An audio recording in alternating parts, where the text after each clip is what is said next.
what you can expect after 1 year of music production might be not a lot.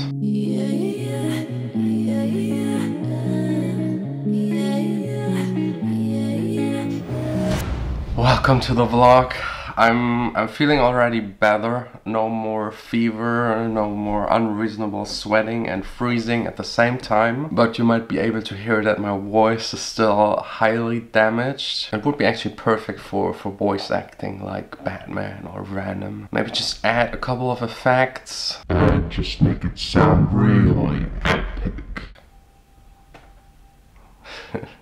Could be maybe a new job for me. Every time I'm having a cold, no more studio, no more music production, just doing voice acting. But yeah, anyways, I'm staying at home. I promised to stay at home. I really promised it, so I'm staying at home. I actually want to go back to the studio and just make music. But one argument really convinced me. Max and Leonard are both in the studio right now and helping me to continue construct and do some of the business stuff, which is extremely nice, and I'm really thankful. It's like real teamwork. So it just doesn't make sense me going there and making sure both of them get the same shit that I have. So I'm staying here. Tomorrow they're not in the studio, so I will go into the studio and work a little bit, like nothing too complicated. Last day at home.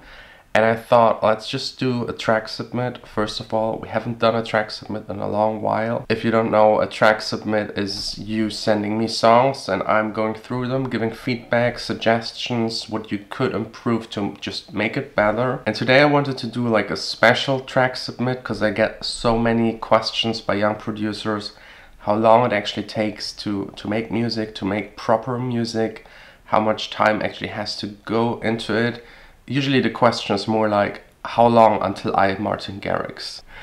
I mean, it just takes a long while. My first release, I think 3 years. 3 years of like really dedicated music production training. So today I just picked songs by people that filled out that they are producing for a year or less, so that you get a nice overview if you're just starting out what your song could sound like. Of course there's a wide span. Some people already play an instrument for years. When they start producing, they can make a good song within the first year of music production without a problem. And then there are people that don't even hear if notes are clashing. They, after 1 year, will still probably make a song where everything clashes. But let's get just right into the songs. Let's start with the track submit.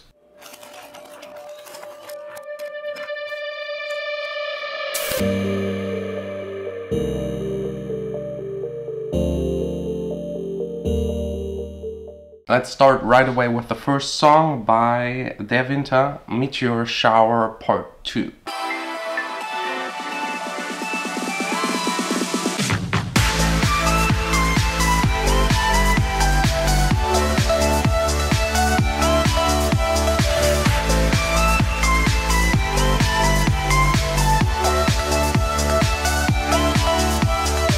Excellent. I mean, if you consider first year of music production, it's really good. It has like a progressive trancey kind of vibe. It's not perfect. It's not like a song by someone that is doing it for 10 years. It's not like ready for release. I don't think so. There's still some details missing, and it's really nothing in particular. I couldn't say like this is way too loud, this is way too quiet. This person is already at a stage where it's more about like making everything like 1, 2, 3 to 5% better, which is something that comes with experience over years. So for example, the main synthesizer sound, it's okay, but you could polish it up maybe with some delay, ping pong delay, a little bit of bit crushing or distortion to make it sound thicker and warmer. And also the drums aren't the tightest. That's really, again, something that just comes with experience, but a really strong start. So I think this is actually an example of the maximum you can reach within your first year of producing. My songs, first year, definitely didn't sound like this. I was one of those guys where everything was clashing because I wasn't musically trained as a child. So I first had to learn music theory, playing chords, melodies, and then actually worry about the mixing and mastering. Next up by Valora Mouse, a song called Seconds to Midnight.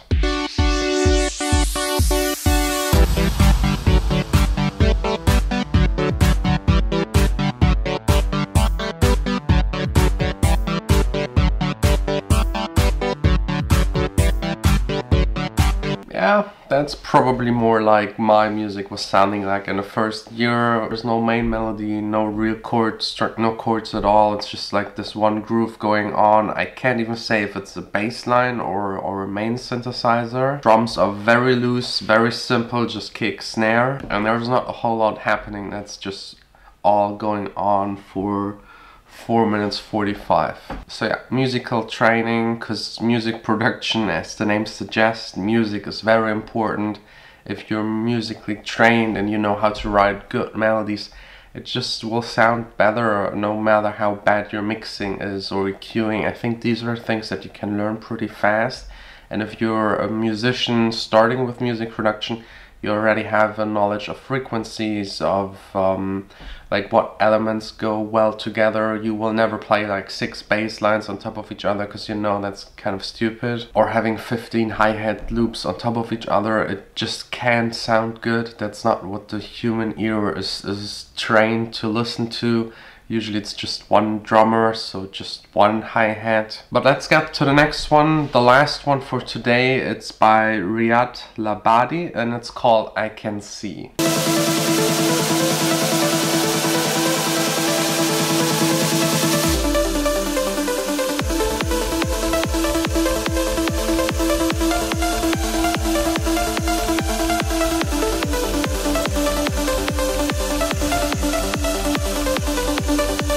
Classic trance production, classic mistake for a beginner, I'd say.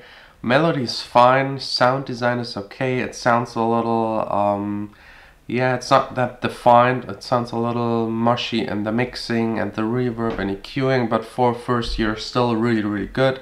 I think the number one mistake on this one is having the break way too loud. It's like starting already loud, it's then building up, getting louder and louder, which is, yes, definitely the main thing a break should do, like lead up to the drop, but then it totally fails delivering that drop, because it's already so loud. The drop can't be that loud, because the drop has the low frequencies in it that hit harder against the limiter, against the ceiling, and the mid and top frequencies at the end of the break just sound way louder. So I would suggest here just go into the main channel and automate the volume down on the break, at least like 5 to 8 dBs. And then maybe another kick sample. The kick doesn't seem to really cut through and have enough bass to make sure that this drop actually really works. The rest will just follow with experience and spending more and more time producing music. It's something you have to train. It's not that someone teaches you a certain technique and then you know how it's done. You have to learn how to get there and how to make it on every single song, because every song is different, the keys are different, the frequencies are different, the arrangement is different, the voice or the main element of the song. So you need the experience that you know if a bass is played like this and in these kind of frequencies and that kind of key, how to handle it. And this will be only possible if you just do it over and over and over and over again, and training your ear, your hearing, knowing where problems could occur, how to prevent them, and also knowing how to finish a song. Most beginners, they just stop at a certain point and think it's finished, but they're maybe just like a third into the song. Like the thing that makes a song the most complete are like the detailed things that come at the end. The ear candy, the transitions, the small effect sounds, the finer mixing, the coloring, the vintage kind of sound, the warmness, and like the overall balance. But yeah, I hope this video kind of helped you to know what you can expect after 1 year of music production. Might be not a lot. You will definitely not get anywhere close to Martin Garrix, David Guetta, or whatever you're admiring. But don't be frustrated, that's just the way it is. Everyone's making shit at the beginning. I would even say forget about talent. Music production is about spending more time with it. Some people do it faster, some slower, but everyone can get there. It's just a matter of time and dedication and experience. And if you're still frustrated, just go back to whoever you admire and listen to the very, very first song they ever made. Trust me, you will start laughing, and just take it easy. Thanks a lot for watching. I hope you enjoyed this episode. If you didn't, there's more fun stuff coming on this channel once I'm back in the studio, or just go and check some of the older stuff out. The past 2-3 months, just studio construction, and also the next month will be mainly studio construction, but then hopefully finally back to making music. It's just fun. Not always, but most of the time it's fun.